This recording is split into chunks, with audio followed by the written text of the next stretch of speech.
ओम शांति। सभी बहुत आनंदित हैं ज्ञान सरोवर में। Happy life. हमें सीखना होता है कि कलयुग के इस नेगेटिव माहौल में हम कैसे अच्छे रहें। ये अच्छा शब्द बहुत वाइड है।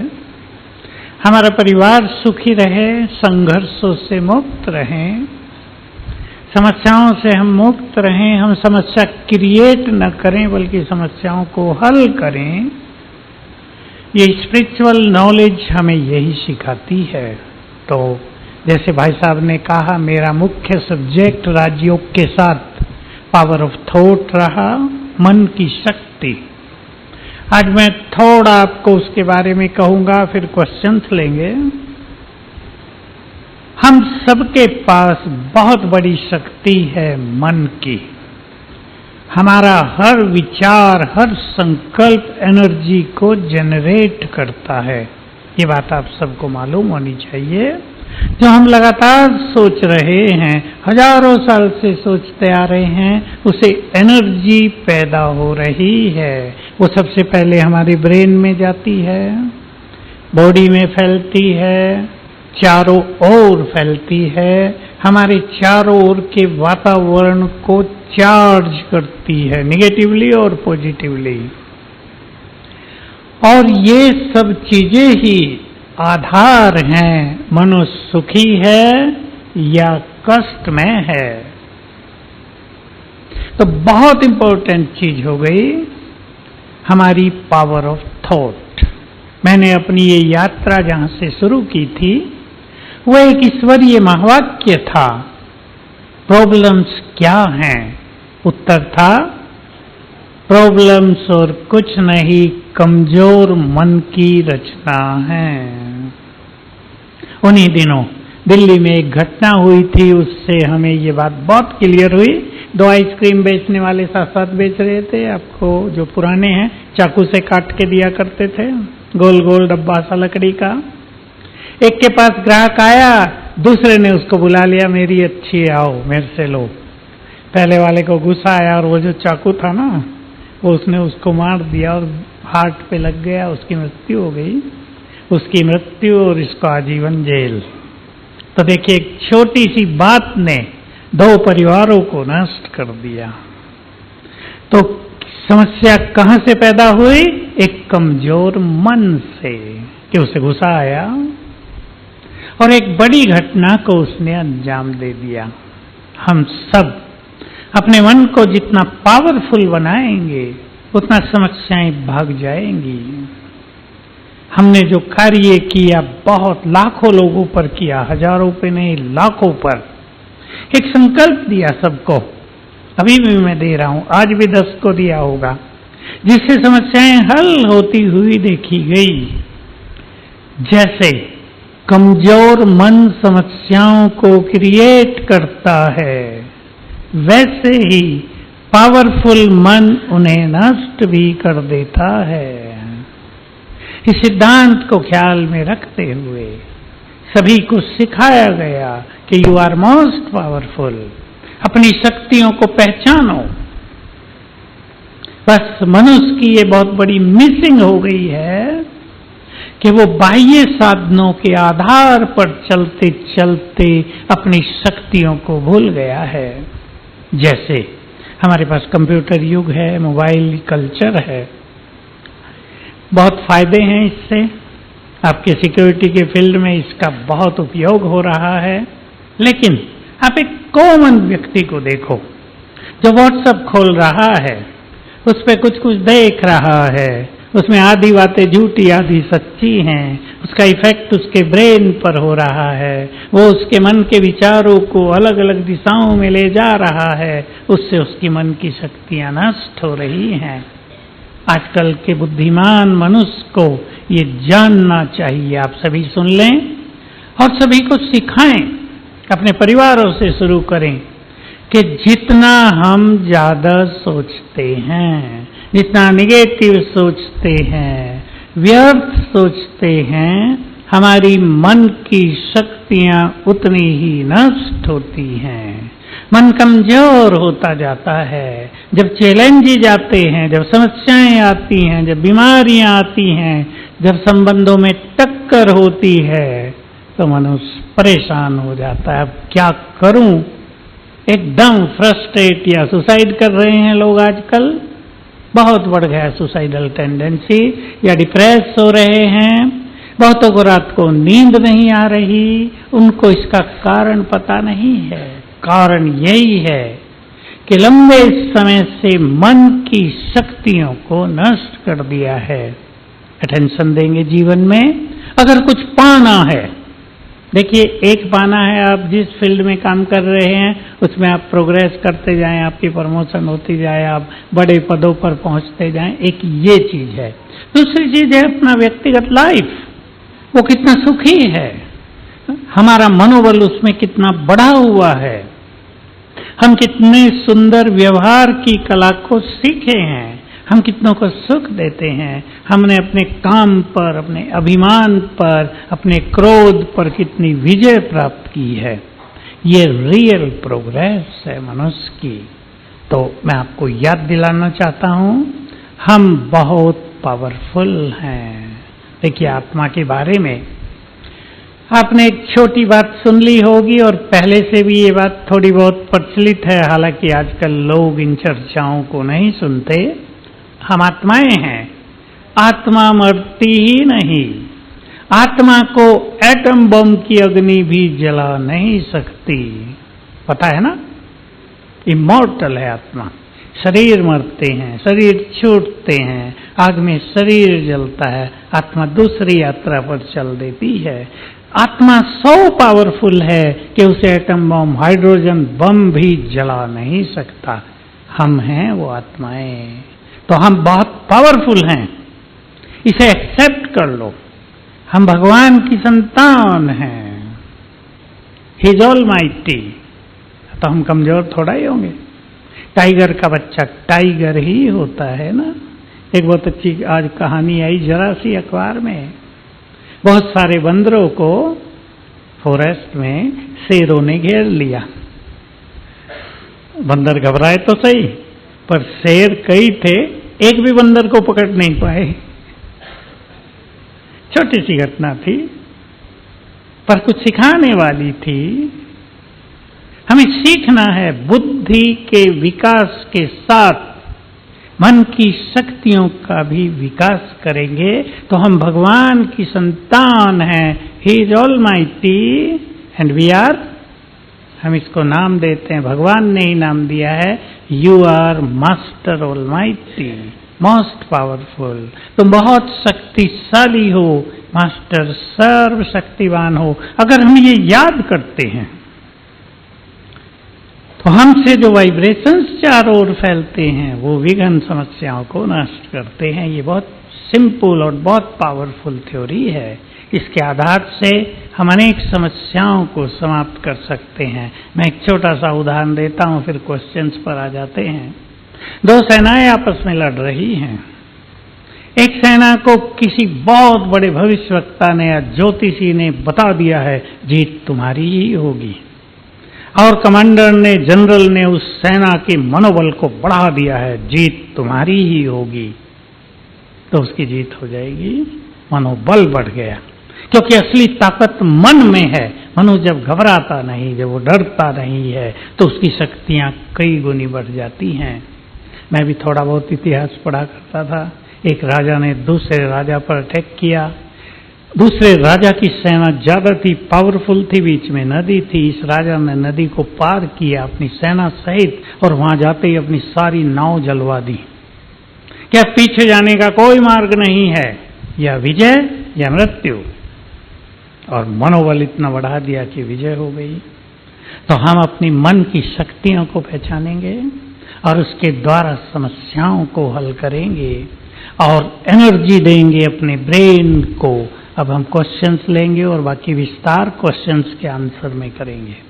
चलो ओम शांति। बहुत बहुत धन्यवाद भाई साहब। तो पहला सवाल इस प्रकार से है, क्वेश्चन है कि हम किस प्रकार से अपने मन को शांत रख सकते हैं, और क्या अध्यात्म हमें अपने इस शांत व्यक्तित्व को बनाए रखने में मदद कर सकता है? अर्थात शांति कैसे जीवन का एक हिस्सा बने, अभिन्न अंग बने? बहुत वाइज क्वेश्चन पूछा है, जिसने पूछा उसको बधाई, क्योंकि ये क्वेश्चन प्राय पूछा नहीं जाता। जो व्यक्ति मन को शांत कर देता है उसका मन बहुत पावरफुल हो जाता है। जो व्यक्ति मन को शांत कर लेता है उसकी बुद्धि बहुत डिवाइन होने लगती है, वो नई नई रिसर्च कर सकता है। आपने अगर अच्छे अच्छे साइंटिस्ट किया, अच्छे अच्छे जो स्कॉलर्स हुए उनकी चर्चा सुनी हुए, अच्छे अच्छे ऋषि हुए, उनका एक लक्ष्य यही था, मन को शांत कर देना। टॉपिक बहुत बड़ा, हम इस टॉपिक को अपनी जो ब्रह्मा कुमार कुमारियां उनकी क्लासेस में लिया करते हैं कि ज्ञान की बातों को यूज करके हम मन को भागने से, भटकने से कैसे कंट्रोल करें, वो एक कला है। लेकिन आप सभी अभी राजयोग के पथ पर पहला कदम बढ़ा रहे हैं, तो मैं आपको एक छोटी सी विधि बता देता हूं, और इस विधि को हम बहुत सारी बातों में अप्लाई करेंगे। मैं डिटेल कर देता हूं। जब मनुष्य सवेरे उठता है, आप सभी जल्दी उठते हैं, मैंने बहुत पुलिस वालों को देखा जल्दी उठकर पहुंच जाते हैं मैदान में। उठते ही पहले 10 मिनट हम सबके लिए बहुत इंपॉर्टेंट समय होता है एवरी डे। सभी सत्य को जान लें, ये हम पावर ऑफ सबकॉन्शियस माइंड की चर्चा कर रहे हैं। सवेरे 10 मिनट आंख खुलते ही मोस्ट इंपॉर्टेंट पीरियड है हमारे पास, भाग्य निर्माण का समय है हमारे पास। अपने फ्यूचर को हम जितना चाहे सुंदर बना लें, वो समय है हर मनुष्य के पास। क्यों? क्योंकि 10 मिनट तक मनुष्य का सबकॉन्शियस माइंड, अंतर मन जगा रहता है। जो थॉट हम उसको देंगे, मनोवैज्ञानिकों जिसको कमांड कहा है, हम कमांड देते हैं सबकॉन्शियस माइंड को, हम सिंपल भाषा यूज कर रहे हैं। जो थॉट्स हम अपने मन को उस समय देंगे, आप समझ लें, विश्वास कर लें, मन की शक्ति वही करेगी। 10 मिनट में पहले 5 मिनट और इम्पोर्टेंट, 3 मिनट मोर इम्पोर्टेंट, और पहला मिनट मोस्ट इम्पोर्टेंट। उठते ही रोज आप आदत डाल लें, भगवान को, अपने परम पिता को गुड मॉर्निंग करें और याद करना, 7 बार याद कर लेना 1 मिनट में ही। I am a peaceful soul, मैं पीसफुल हूं, मैं इस माइंड की कंट्रोलर हूं, मेरा माइंड पीसफुल हो गया है, मैं पीसफुल हूं, मेरा माइंड पीसफुल हो गया है। 1 मिनट ये सुंदर चिंतन कर लेना, पहले, दूसरे, तीसरे मिनट तक, और देखना आपके मन को कितना सुख मिलेगा, उसको आनंद प्राप्त होगा, और वो आनंद के लिए इधर उधर भटकेगा नहीं। साथ में ये भी कह दूं, जो लोग उठते ही मोबाइल का यूज करते हैं, जो लोग उठते ही अखबार देखते हैं, वो अपने लिए बहुत बड़ा खतरा पैदा कर रहे हैं, क्योंकि सबकॉन्शियस माइंड जगह है। वो बैड एनर्जी, वो नेगेटिव न्यूज, वो गंदी चीजें, वो वायलेंट चीजें, वो डराने वाली चीजें ब्रेन में समा जाती हैं। ठीक है, नेक्स्ट। भाई साहब, दूसरा सवाल है कि किस प्रकार से हम बैलेंस बनाए रख सकते हैं अपने परिवार में और वर्क प्लेस में, जिससे जीवन खुशनुमा बने? बहुत जरूरी है और बहुत सुंदर क्वेश्चन है ये भी, क्योंकि बहुत लोग अपने प्रोफेशन में इतने ज्यादा टाइम उन्हें देना पड़ता है कि वो अपने सांसारिक परिवार और बच्चे और प्रोफेशन, इसमें बैलेंस नहीं ला पाते हैं। जैसे मैं आजकल बताऊं आपको, कंप्यूटर का युग है, हमारे यहाँ आने वाले बहुत लोग, लड़के लड़कियां सीए बनते हैं। अब सीए बन गए, पहले तो बहुत मेहनत की पढ़ाई में, सैलरी अच्छी मिलने लगी शुरू से ही, लेकिन सवेरे 8 बजे काम पर जा रहे हैं, रात को 10 बजे आ रहे हैं। आते ही खा पी के सो रहे हैं, फिर 6 बजे उठे, फिर नहा धो के खा पी के चल दिए। This is their life. तो बहुत बहुत फ्रस्ट्रेट होते हैं कि इसलिए तो पढ़ाई नहीं की थी कि लाइफ ऐसा हो जाएगा। एक चक्रव्यूह में हम तो उलझ गए हैं। तो हमें ये जो आध्यात्म है, ये जो राजयोग है, ये बहुत सुंदर बैलेंस सिखाता है। आप सभी भाई बहनें, मैं बहुत कम बात कह रहा हूं, आधा घंटा सवेरे, आधा घंटा शाम को राजयोग मेडिटेशन और स्पिरिचुअल स्टडी में थोड़ा थोड़ा समय देंगे और एक संकल्प कर लो कि हमें बैलेंस रखना है। हम बहुत धन कमा लें, हालांकि आप में से बहुतों के पास वो इच्छा नहीं होगी, लेकिन हम बहुत धन कमा लें और ये करेंगे, वही केवल अच्छा लक्ष्य नहीं है। मनुष्य के जीवन में उसको बहुत कुछ चाहिए। देखो, आपके पास बच्चे हैं, बच्चे वेल क्वालिफाइड हो जाए, बच्चे वेल सेटल्ड हो जाए, आपका जीवन सुखी हो जाए, सबकी हेल्थ बहुत अच्छी रहे, आपके घर में खुशहाली रहे, पीस रहे, कोई लड़ाई झगड़ा ना हो, ये सब चीजें एक साथ आवश्यक हैं। एक व्यक्ति बहुत धन कमा रहा हो, लेकिन जब वो घर आता हो तो उसे समस्याएं सुननी पड़ती हों, उसका मन घर आने पर कैसा लगेगा? घर तो एक शांति का स्थान है, आराम का, चैन की जगह है। आते ही उसे समस्याएं सुननी पड़े तो बड़ा खराब हो जाता है। तो इन सब चीजों का एक बैलेंस रखना आवश्यक है। आप विचार कर लें कि हमें एक ही साइड में बहुत नहीं चले जाना है। जो जो जीवन के ये भिन्न भिन्न फैक्टर्स हैं, इनको भी महत्व देना है। जितना महत्व काम धंधों का है, जितना महत्व प्रोग्रेस और प्रमोशन का है, उतना ही महत्व फैमिली कॉन्फ्रेंस का भी है। समझ गए? फैमिली कॉन्फ्रेंस, आप फैमिली के साथ भी कुछ समय बिताएं, बच्चों की भी सुने। हालांकि युग बदल गया है 10 साल में, सबके हाथ में अपने अपने फोन हैं, कोई किसी से बात भी नहीं करता। पहले हम एयरपोर्ट पे जाते थे, लोग आपस में मिलते जुलते थे। आजकल जो वेटिंग उसमें बैठे रहते हैं तो सब अपने मोबाइल पे बिजी रहते हैं। तो कल्चर बदल गई, इससे वन साइडेड हो गया है मनुष्य और बैलेंस बिगड़ गया है। इसलिए स्पिरिचुअल नॉलेज, राजयोग, मेडिटेशन पे भी ध्यान देंगे, आपकी शक्तियां बढ़ेंगी और आप एक चीज अनुभव करेंगे। अगर आप शुरू से ही अनुभव देखना चाहेंगे, 1 घंटे का काम 50 मिनट में पूरा हो गया, फिर 1 घंटे का काम 40 मिनट में पूरा होने लगा। Life will become easy. इस तरह बैलेंस का ध्यान रखेंगे। भाई साहब, आत्मा के संबंध में कुछ सवाल पूछे गए हैं कि आत्मा क्या मेल है या फीमेल, और आत्मा की जो जर्नी है वो आफ्टर डेथ क्या होती है, और जब हम सोते हैं तो ये आत्मा कहाँ जाती है? बहुत अच्छे क्वेश्चंस हैं। देखिए, आत्मा तो इटर्नल है, पॉइंट ऑफ एनर्जी है, पॉइंट ऑफ माइट है, वो तो सदा चलती रहती है। एक शरीर छोड़ती है, दूसरा लेती है, वो छोड़ती है, तीसरा लेती है, और इस तरह ये 84 जन्मों के चक्र में आत्मा आती रहती है। बहुत ध्यान देने की बात है, किसी भी मनुष्य की अंतिम समय की मनोस्थिति जो होती है, ध्यान से सुन लेंगे, सीक्रेट ऑफ डीप फिलोसॉफी, अंतिम समय जो उसके विचार हैं, अंतिम समय जहां उसका अटेंशन है, अंतिम समय जहां उसको खिंचाव हो रहा है, उसके आधार से उसका फ्यूचर डिटरमाइन होता है, अगला जन्म। ये बात, और स्वप्नों में और नींद में ब्रेन रिलैक्स होता है तो आत्मा का कनेक्शन ब्रेन के कुछ केंद्रों से कट ऑफ हो जाता है, देह से निकल जाएगी। ब्रेन में बहुत सारे केंद्र हैं, जैसे आंखों का एक है, अब रात को आंखों से आत्मा को देखना नहीं है, उसे कनेक्शन कट ऑफ हुआ, उसे कुछ सुनना नहीं है, उसे कुछ बोलना नहीं है, उसे कुछ खाना नहीं है, और बहुत सारी एक्टिविटी नहीं करनी है। उन केंद्रों से आत्मा डिस्कनेक्ट कर लेती है अपने को, तो शरीर में ही रहती है और रेस्ट जैसा होता है आत्मा को भी और शरीर को भी। ये आत्मा की स्थिति होती है नींद में।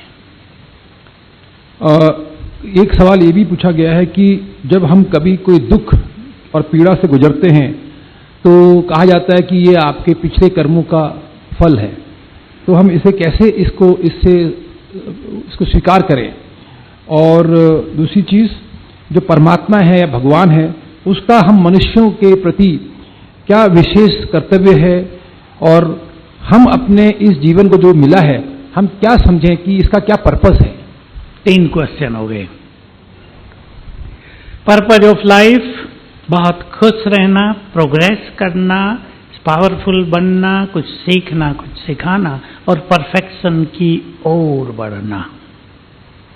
ये मनुष्य का लक्ष्य होता है। नॉर्मल रूप से भी हम देखते हैं, जिस फील्ड में आप कार्यरत हैं, आप जरूर चाहते होंगे इस फील्ड में मैं परफेक्ट हूं, सारी नॉलेज मुझे हो, परफेक्टली मैं काम करूं। परमात्मा का एटीट्यूड मनुष्यों के लिए, मुझे बहुत खुशी हो रही है कि बड़े वाइज क्वेश्चंस पूछे जा रहे हैं। नहीं तो लोग यही पूछते हैं, मैं बहुत इमोशनल हूं, मैं रोती बहुत हूं, क्या करूं, बच्चे मेरा कहा नहीं मानते, मैं क्या करूं। परमात्मा हम सभी का पिता है। उसने हमें इस संसार में भरपूर करके भेजा था। We were perfect in the beginning. हमने अपनी शक्तियों को यूज किया, उसने हमें फुल्ली गाइड किया था, क्या करो क्या नहीं करो।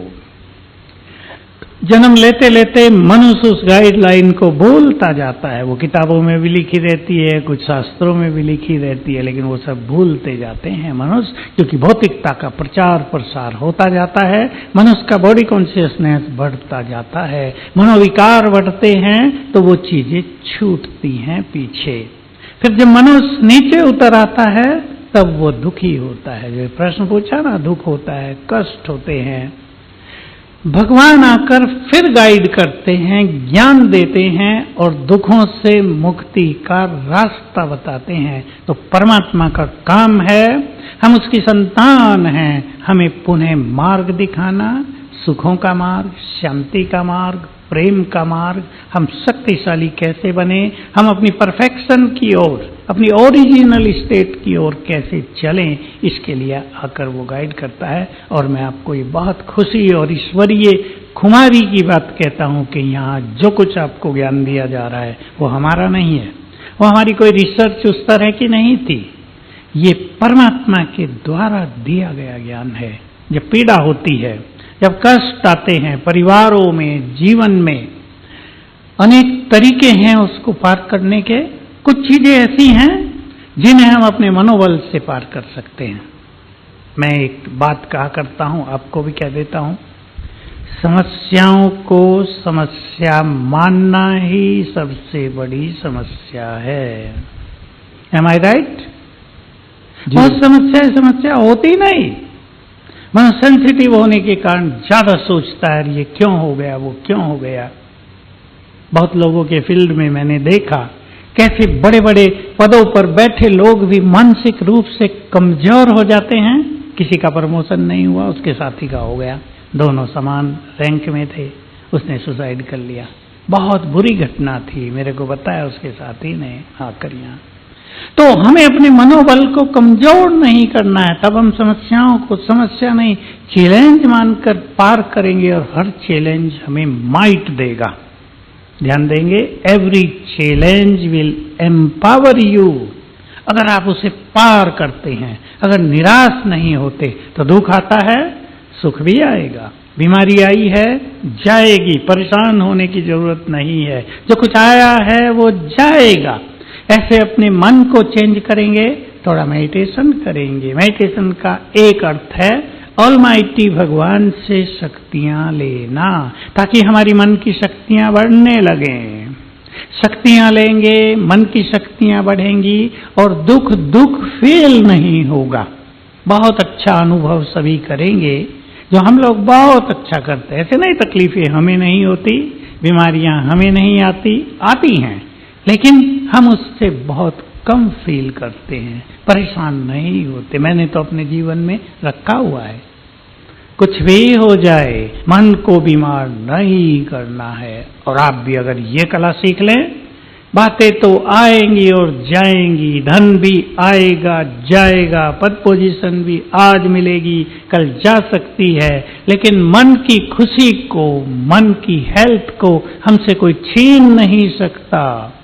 ऐसा अगर हम संकल्प रखें तो ये दुख, चैलेंजेस आराम से पार हो जाएंगे। और भी कुछ चीजें हैं जो आप सीखेंगे, अभी सीखनी है राजयोग मेडिटेशन में। जब हमारा भगवान से कनेक्शन हो जाता है, जब हम उससे जुड़ जाते हैं, जब हमें ये फीलिंग होने लगती है कि वो हमारा है, आपको ये फील करना है God is not only God, कि हाथ जोड़ के खड़े हो जाएं उसके आगे, हे प्रभु जी ये दे दो, हे प्रभु जी ये दे दो, ये नहीं, वो हमारा है, हमारा उस पर अधिकार है। इस अधिकार को दो रूप से आप यूज करेंगे।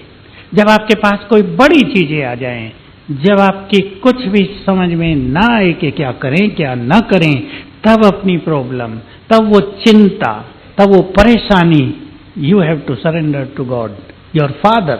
गॉड न कह के मेरा शिव बाबा, उसको अर्पित करो और आपको अनुभव होगा वो आपकी कितनी केयर करता है, वो कैसे आपकी चिंताओं को हर लेता है। लेकिन उससे ये नाता बहुत अच्छा जोड़ना चाहिए।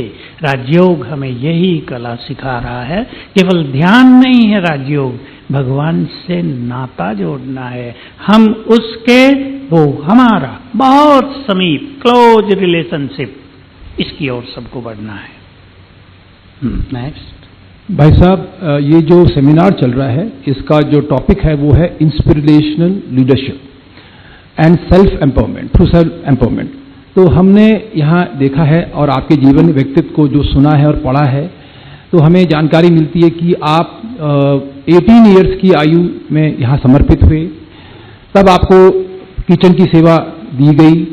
आप और आपके साथ शायद ही 2-3 सहयोगी रहे होंगे, और वो दिन 1968 का और आज 2023 का दिन, जब हम देख रहे हैं कि तीनों कैंपसेस में इतना बड़ा कारोबार चल रहा है, 100 से अधिक भाई बहन आपके नीचे कार्यरत हैं, सब कुछ स्मूथ चल रहा है, समय से सारा प्रबंध हो रहा है।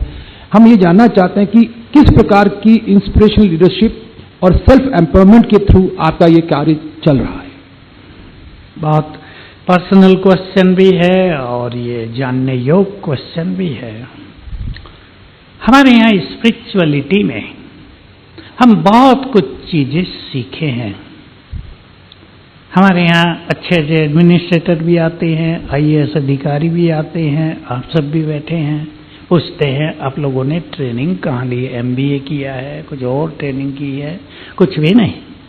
हमारे यहाँ जो डेडिकेट करते हैं अपने जीवन को, भिन्न भिन्न क्षेत्रों से आते हैं।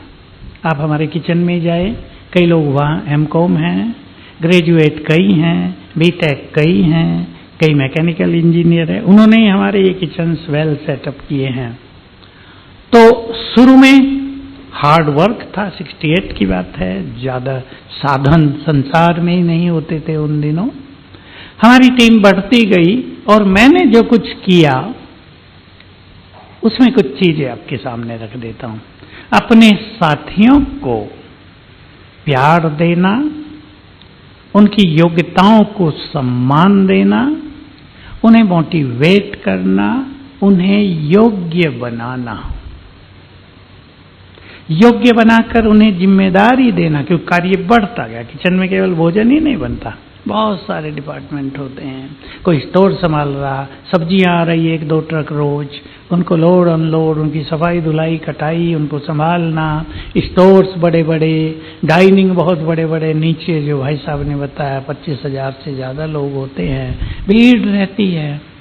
हमने लोगों को ये सिखाया कि तुम समस्याएं लेकर मेरे पास नहीं आओ, तुम्हें खुद समस्याओं का समाधान करना सीखना है। नहीं तो छोटी बात लेके मेरे पास आएंगे ना, ये नहीं हुआ, ये खत्म हो गया, ऐसा नहीं हुआ।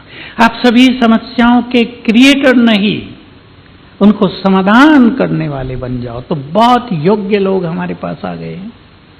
सबसे पहले बहुत मुझे किचन में वर्क करते 7-8 साल हो गए थे, तो हमारे पास एक व्यक्ति नागपुर से समर्पित हुए जो अभी भी है, MSc गोल्ड मेडलिस्ट हैं।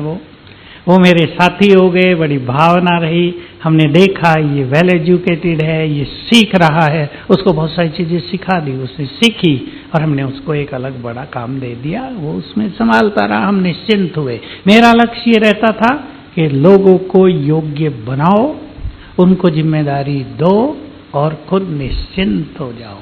भाई जब कोई समस्या है तब मेरे से राय कर लेना, बाकी फ्रीली विद फुल रेस्पॉन्सिबिलिटी आपको ये काम करने हैं।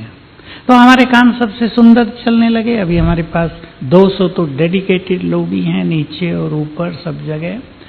और जब बड़े बड़े प्रोग्राम चलते हैं तो बहुत सारे लोग बाहर से आते हैं सेवा करने, वो 700-800 हो जाते हैं।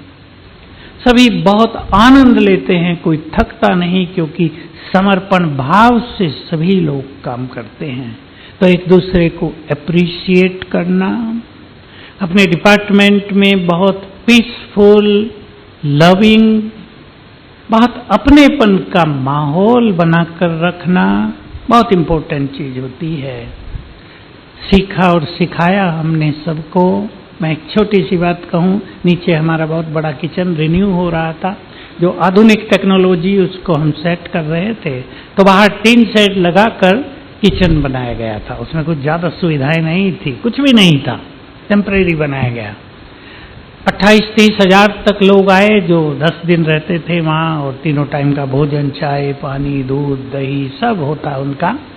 मैंने उन सबको कहा कि भाई अब सब आप थक गए होगे, नंबरवार 2-2 दिन की छुट्टी रख लो, ऊपर घुमाओ। उन्होंने कहा हम तो थके ही नहीं।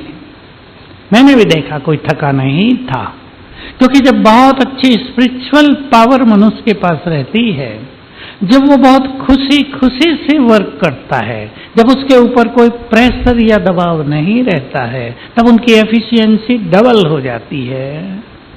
और हमने ये महसूस किया, जो बहुत अच्छी एक रिसर्च थी, कि अगर कर्म क्षेत्र पर वाइब्रेशंस बहुत सुंदर बना दिए जाए तो कभी कुछ प्रॉब्लम आएगी ही नहीं, क्योंकि वहां बहुत प्रॉब्लम्स आने का संभावना रहती, आ जाती है। कभी कभी गर्म पानी किसी के ऊपर गिर गया, गर्म पानी माना उबलता हुआ, ऐसा केस साल में 2 साल में कोई एक होता है। किसी गलती से कोई स्लिप होकर गिर गया, उसको चोट लग गई। खाना बहुत बनता है, कभी 5-7 हजार का बच जाए, कभी 5-7 हजार का कम हो जाए, ये नहीं होता है। तो बहुत अच्छा एक प्रबंध करके हम लोग वहाँ रखते हैं, क्योंकि लोग रात को 12 बजे तक भी आते रहते हैं, ट्रेन से आते रहते हैं, जाते रहते हैं। तो हम लोग ऐसी तैयारी रखते हैं, नीचे ये कार्य ज़्यादा चलता है शांतिवन में, हम ऐसी तैयारी रखते हैं कि डाइनिंग हॉल से ऑर्डर आया कि भाई खाना कम हो रहा है, 15 मिनट में 2000 का भोजन बन के चला गया। तो बहुत अच्छा कार्य चलता है। इसमें हमारे साथ ईश्वरीय शक्तियां भी काम करती हैं। सभी लोग मेडिटेशन करते हैं, आपस में बहुत प्यार से, अपनेपन से रहते हैं। आपको बता दें, हमारे यहाँ बहुत सारे लोग जो डेडिकेटेड हैं, नीचे ऊपर 2000 लोग तो डेडिकेटेड हैं। किसी को ये पता नहीं कौन किस धर्म का है और कौन किस जाति का है, क्योंकि हमारे यहाँ वो चर्चा ही नहीं है। आज शांतिवन से मुझे एक फोन आया, वो कॉलर पे आ जाता है ना नाम, ट्रू कॉलर पे, तो बुरहाउद्दीन। मैं सोचा किसी बाहर से फोन आते रहते हैं, मुझे पाकिस्तान से भी आते हैं समस्याओं के, तो बांग्लादेश से भी आते हैं। मैंने कहा किसी का बाहर से फोन आया था। मैंने कहा बोलो भाई क्या प्रोग्राम है? हाँ क्या, क्यों फोन किया? कहा मैं बुरहान बोल रहा हूँ शांतिवन से, मैं इस डिपार्टमेंट में समर्पित हूँ और आपको अगले सैटरडे को एजुकेशनिस्ट के लिए एक प्रोग्राम ऑनलाइन देना है। मैं कहा ठीक है। क्या यहीं रहते हो, समर्पित हो? कि हाँ मैं समर्पित हूँ। क्या मुस्लिम कम्युनिटी से आए हो? कि हाँ, पर हमारे यहाँ कोई चर्चा ही नहीं होती। अगर वो न बताता तो मुझे कोई पता नहीं होता, न हम ऐसा एटीट्यूड रखते किसी के लिए कि किसने बता दिया मैं तो इस जाति से हूँ, मान लो बता भी दिया तो हम उसे उस नज़र से देखने लगे। हमारे यहाँ स्पिरिचुअल दृष्टि है, सब आत्माएं हैं, सब भगवान के बच्चे हैं। एक बात मुझे कहनी छूट गई थी, जो पीछे कहा था, हमारी दुख हमारी परेशानी पूर्व जन्मों के कारण ही है। सारी पूर्व जन्मों के कारण नहीं होती, वर्तमान सोच, वर्तमान कर्म, इनके कारण भी समस्याएं पैदा होती है। मैं एक छोटी समस्या सुना देता हूँ। अभी 4 दिन पहले मैं कहीं से आया, 2 लेडी मुझसे मिलने आई, कहा हमारी एक समस्या हो गई है, समाधान चाहिए। क्या? मैं टीचर हूँ, शादी हुए 2-3 साल ही हुए थे, मेरे को एक लड़की ने जन्म लिया, सास ने मुझे घर से निकाल दिया, लड़की को जन्म क्यों दिया? सोच लें आप। मैंने कहा तुमने बताया नहीं कि जन्म देना मेरे अधिकार में थोड़ा ही है।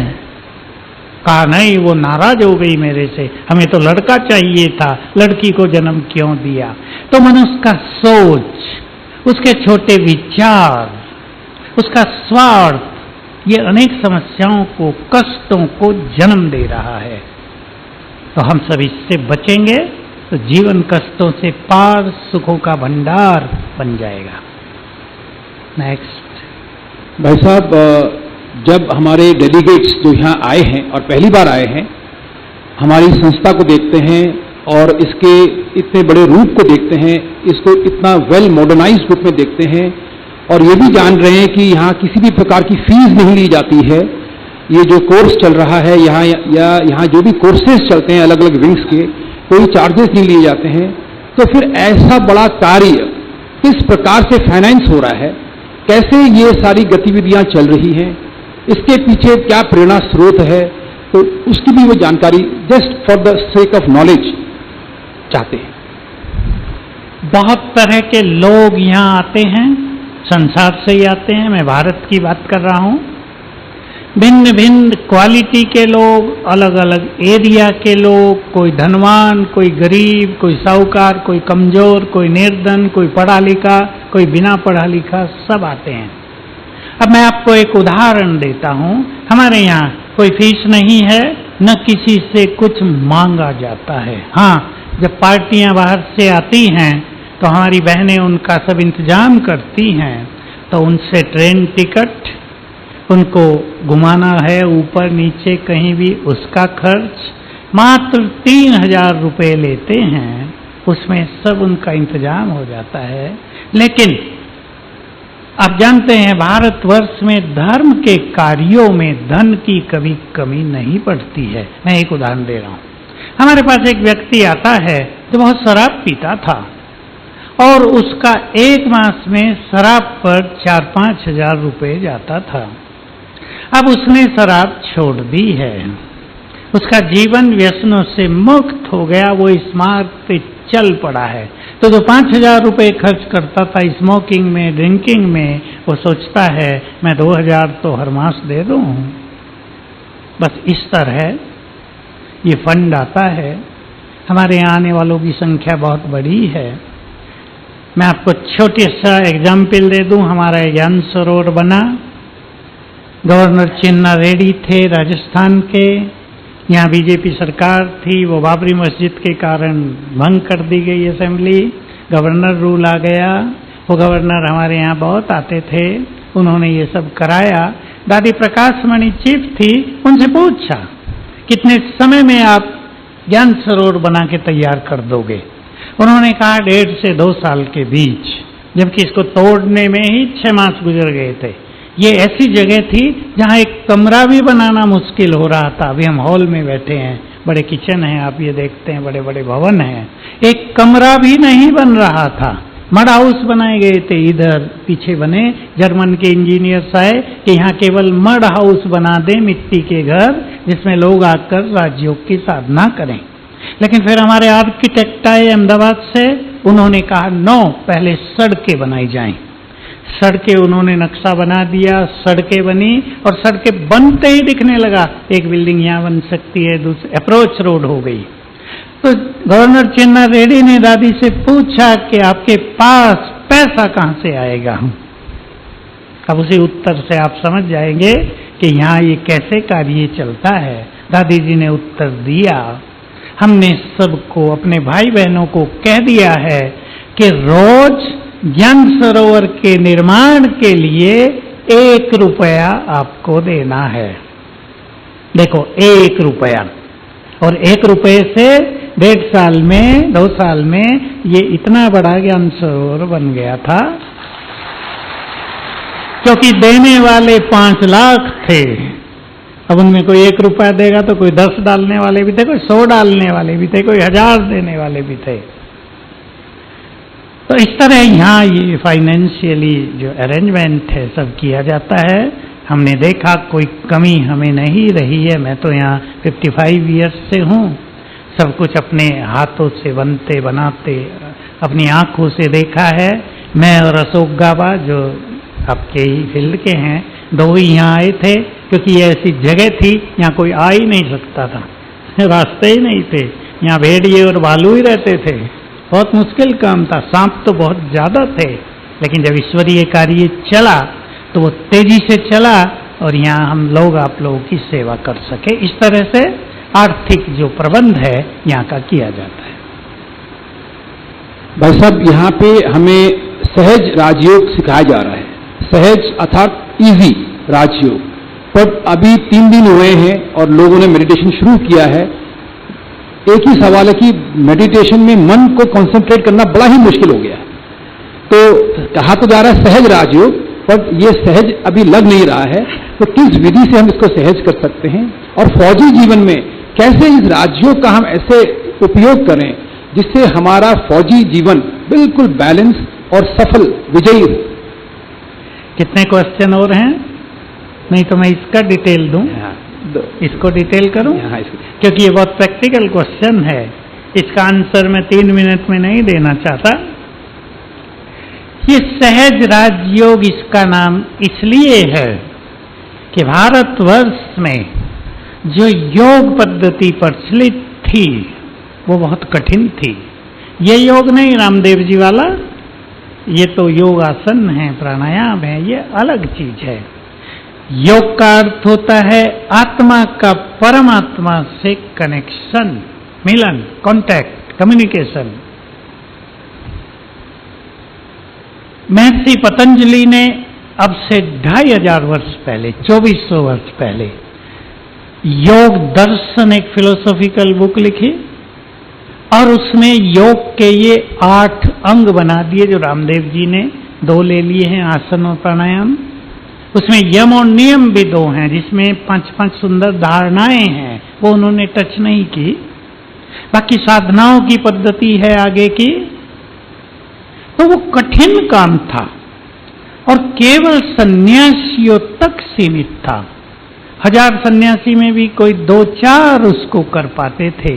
और ये राजयोग स्वयं भगवान ने सिखाया, सहज ज्ञान दिया। आपने सवेरे की क्लास में आत्मा का ज्ञान, परमात्मा का ज्ञान और योग की विधि सुन ली होगी। वो कठिन नहीं है कि हमें घंटों बैठना है, हमें ध्यान लगाना है, हमें बहुत स्ट्रिक्ट होना है, ऐसा कुछ नहीं।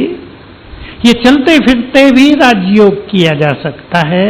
ये खाते पीते आपका जो भी लाइफ है, आप पुलिस में हैं, बीएसएफ में हैं, मिलिट्री में हैं, अधिकारी हैं, बिल्कुल छोटे पद पर हैं, सभी लोग इसको कर सकते हैं। मैं कुछ विधि बता रहा हूं आपको और आप इसकी प्रैक्टिस करेंगे तो मन का भटकना भी बंद हो जाएगा, क्योंकि मन तो भटक रहा है। सोचने की बात यह है कि मन आपे ही भटक रहा है या हम उसको भटका रहे हैं। मेरे साथ चिंतन करें आप। एक व्यक्ति बहुत पीसफुल घर में बैठा है, उसने अपना मोबाइल खोलना शुरू किया, व्हाट्सएप पे पहला कुछ देखा, उससे उसके विचार चलने लगे।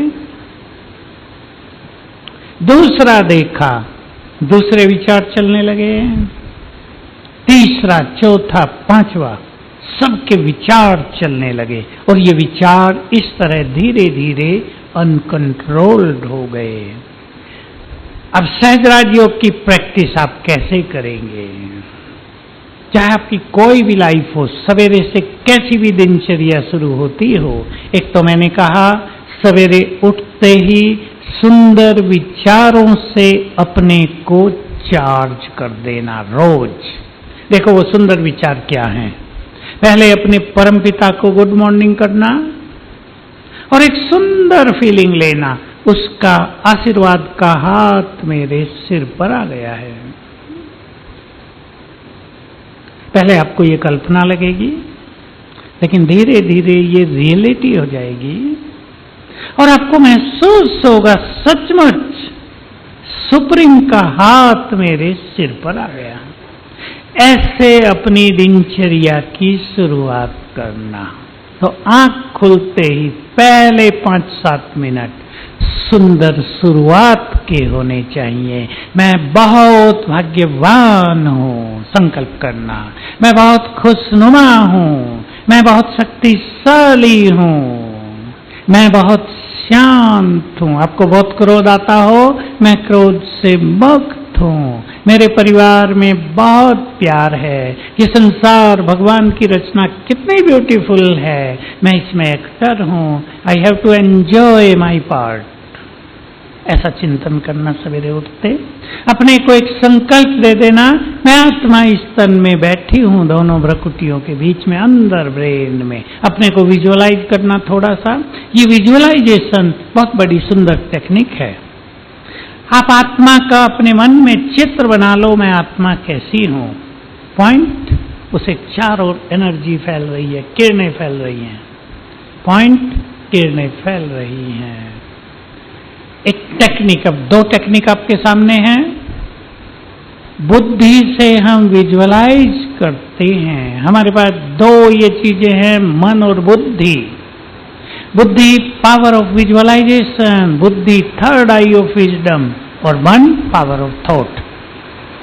तो बुद्धि से आप आत्मा को विजुअलाइज करो, मन उस पे सोचने लगेगा। जो चीज हम विजुअलाइज करते हैं, मन उस पे सोचने लगता है। आप देख सकते हैं, जो चीज आप देखते हैं, आप कहीं जा रहे हैं, जो चीजें देखेंगे उस पे सोचते सोचते आगे बढ़ेंगे।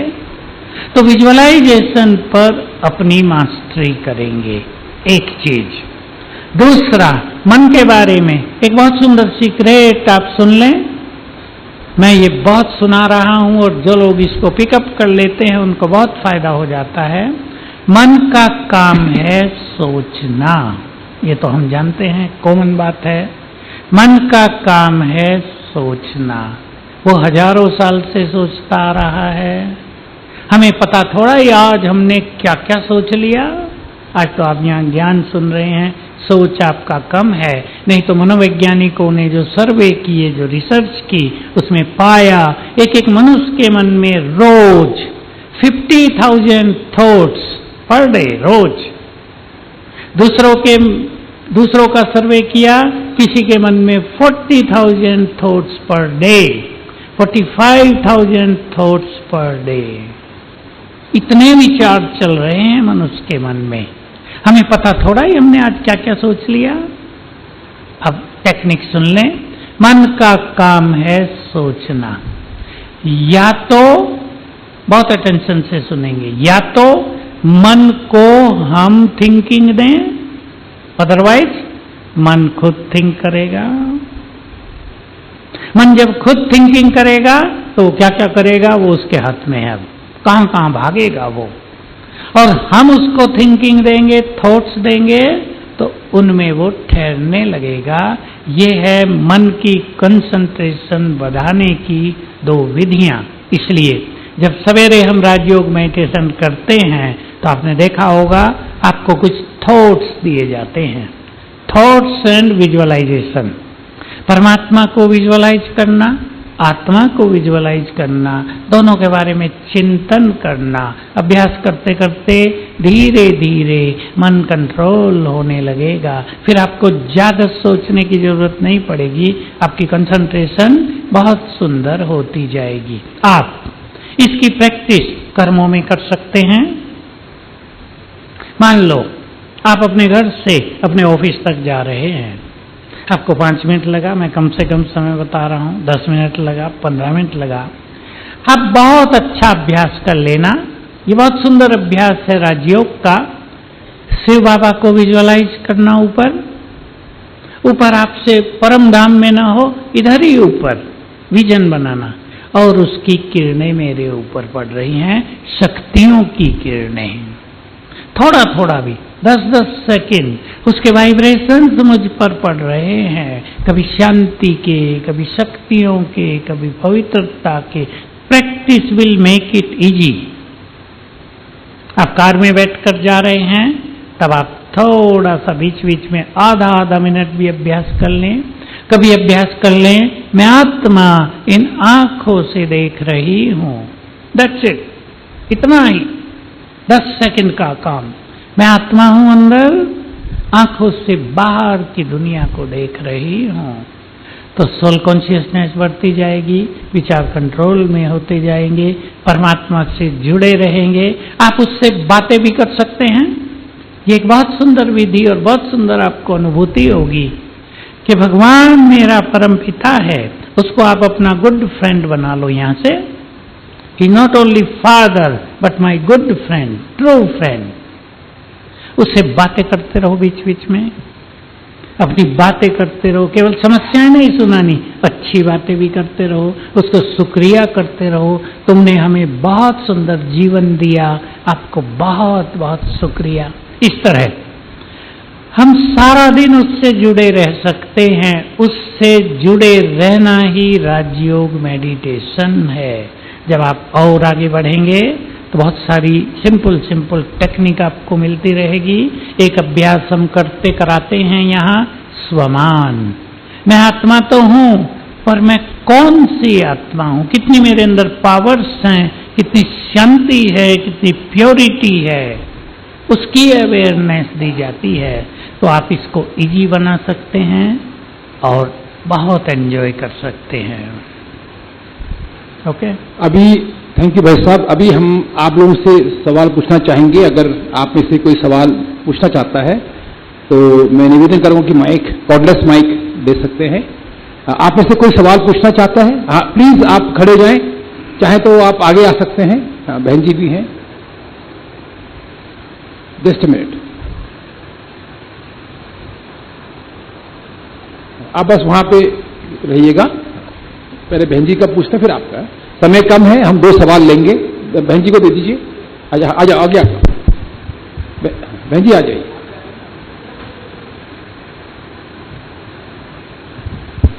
ओम शांति भाई जी। हाँ, क्लास की तरफ हो करके आप बोल सकते हैं। हमने 3 लोग के बारे में अभी जानकारी प्राप्त करी है, स्थूल वतन, सूक्ष्म लोक और परम लोक। तो मुक्ति और जीवन मुक्ति ये कहाँ होती है और इसमें क्या अंतर है?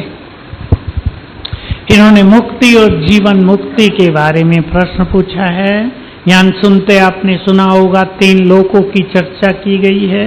उसमें सबसे ऊपर जो परमधाम है, वहां जब आत्मा है तो वो मुक्ति की अवस्था है। आप सब जानते हैं, बहुत अच्छी तरह जानते हैं, किससे मिलो, क्या चाहिए? मुक्ति। हम पूछा करते हैं जीवन से परेशान हो गए हो क्या जो मुक्ति चाहिए? ये भी बात हो गई। सन्यासियों का लक्ष्य होता है मुक्ति पाना, पर जब आत्मा परमधाम में है, आत्मा कोई पार्ट प्ले नहीं कर रही है, वो अपनी ओरिजिनल स्टेट में है, उसको मुक्त अवस्था कहते हैं। और जब आत्मा वहां से सतयुग में आ जाती है पार्ट प्ले करने, तो सतयुगी जीवन को जीवन मुक्त अवस्था कहा जाता है, क्योंकि वहां आत्मा दुखों से, परेशानियों से, अशांति से, बंधनों से सबसे मुक्त है। तो परमधाम में है जीवन से मुक्त और सतयुग में है जीवन में मुक्त। ये दोनों का अंतर है। Yes please. आइए वैसा। ओम शांति। अपना परिचय देंगे? मैं जितेंद्र कुमार, इंस्पेक्टर जितेंद्र कुमार, एनएसजी से हूँ। NSG sir. भाई जी मेरा प्रश्न है कि जैसा कि हमने यहाँ सीखा कि जैसी आत्मा इंसान के अंदर होती है वैसी ही सभी पशु पक्षियों में, जीव जंतुओं में होती है। तो मैं आपसे ये पूछना चाहता हूँ कि इंसान में तो बुद्धि होती है, वो बुद्धि के माध्यम से ईश्वर से ईश्वर से जुड़ सकता है और उस परम सुख को प्राप्त कर सकता है।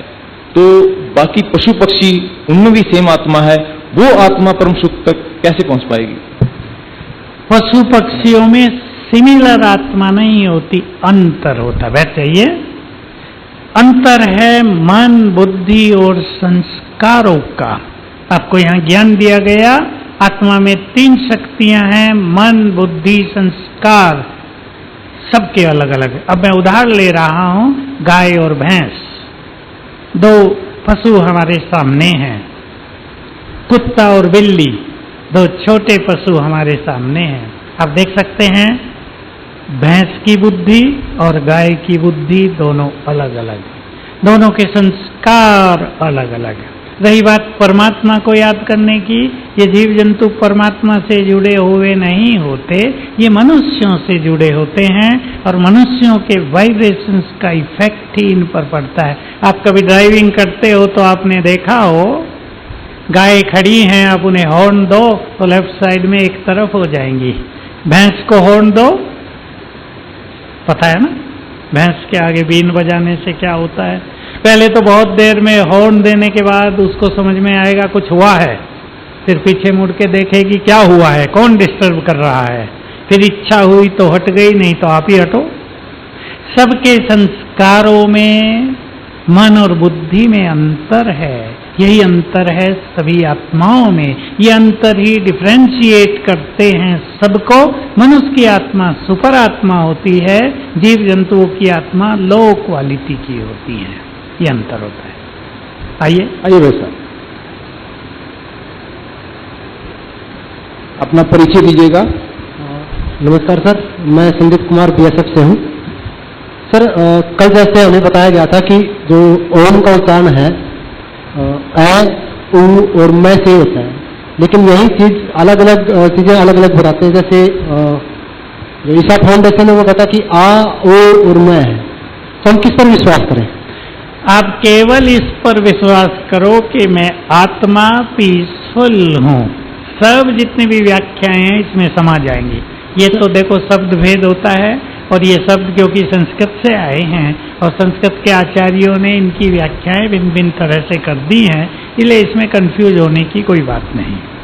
दूसरा सर, अभी हम कहते हैं कि हर एक इंसान के अंदर एक आत्मा है, लेकिन जो अब्राहमिक रिलीजन्स हैं वो तो आत्मा का कॉन्सेप्ट को मानते नहीं, वो तो सिर्फ सिंगल लाइफ कॉन्सेप्ट के ऊपर काम करते हैं, तो उनके लिए अभी क्या चीज होगी? मानते नहीं, मैं इसमें दूसरा शब्द कहता हूँ, जानते नहीं हैं। अगर मनुष्य जान ले तो मान लेगा। मैं आपको एक उदाहरण बताऊं, मेडिकल साइंस वाले बहुत सारे यही मानते हैं कि ब्रेन इज एवरीथिंग, बाकी कुछ नहीं है। मेडिकल डॉक्टर्स ने ही, साइकोलॉजिकल डॉक्टर्स ने ही सिद्ध कर दिया कि हाइपोथैलेमस के नीचे एक पॉइंट ऑफ एनर्जी है जिससे कमांड मिल रहा है ब्रेन को, तो सभी ने मान लिया। तो जब मनुष्य किसी चीज को जान लेता है तब मानना इजी होता है। अब आपने जान लिया तो आप मान भी लेंगे, ठीक है ना। दूसरा सर, एक चीज है कि हम बचपन से सुनते आए हैं कि कण कण में भगवान है, हर एक इंसान के अंदर भगवान है। कल ये बताया गया कि नहीं, ये ऐसा कुछ नहीं है, एक ही वो पर ब्रह्म है। ये तो मेरा सवाल ये है कि हम कैसे मान लें कि आप जो बता रहे हो वही सही है, जो हमारे माता पिता ने जिन्होंने बताया वो नहीं है, हम कैसे मान लें इस चीज? अब देख लीजिए, आप खुद सोच लीजिए, जो आतंकवादी हैं जिनसे आप सबको संघर्ष करना पड़ता है, क्या उनके अंदर भी भगवान है? अगर भगवान होता तो उसके कुछ वाइब्रेशंस उनके अंदर होते ना, कुछ विवेक होता। ये जो कण कण की बात है, ये कण कण में एनर्जी होती है, और स्कॉलर्स ने मान लिया था कि ये एनर्जी भगवान की एनर्जी है, लेकिन ये एनर्जी प्रकृति की एनर्जी है। देखो एक पेड़ है, उसमें भी एनर्जी है, वो भी बढ़ता घटता सूखता फलता फूलता है, तो ये एनर्जी अलग अलग है, ये भगवान की एनर्जी नहीं है। इसलिए कण कण में भगवान नहीं, इस शरीर में आत्मा और परमात्मा सभी आत्माओं का पिता है। और आप स्टडी कर लेंगे इसकी थोड़ी। सर, ये जो आत्माएं हैं सभी मनुष्य में हैं, उसी परमात्मा की कनेक्टिविटी में सारी चीजें हैं। तो फिर जैसे अभी गाय कोई आतंकवादी बनता है, कोई एक सोल्जर बनता है, कोई भिखारी बनता है, कोई अमीर बनता है, कोई अपंग बनता है, फिर ये चीजें किस लिए? सभी उससे कनेक्टेड तो है नहीं थे, अभी उससे डिस्कनेक्टेड हो गए, और ये अपने अपने कर्मों के अनुसार, अपने अपनी बुद्धि के अनुसार, थोड़ा थोड़ा अपने भाग्य के अनुसार भिन्न भिन्न स्टेटस सबको प्राप्त होते हैं।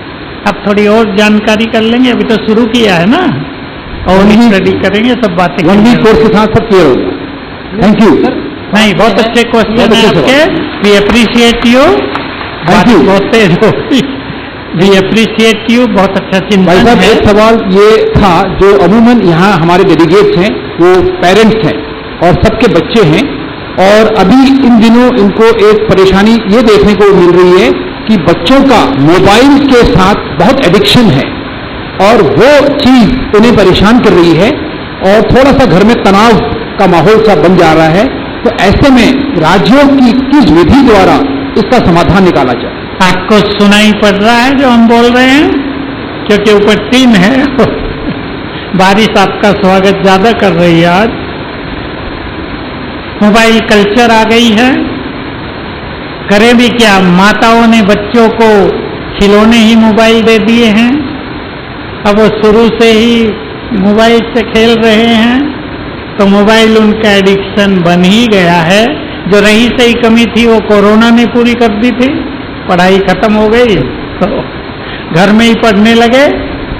अभी आप सबको मेडिटेशन सीख कर अपने बोल को इतना इफेक्टिव बनाना है कि बच्चे आपके आज्ञाकारी बन जाएं। काम थोड़ा कठिन है, क्योंकि मैं ऐसे भी सुनता हूं कि मां ने बच्चे से मोबाइल छीन लिया तो बच्चे ने घर में तोड़ फोड़ कर दी, मोबाइल देना ही पड़ा उसकी शांति के लिए।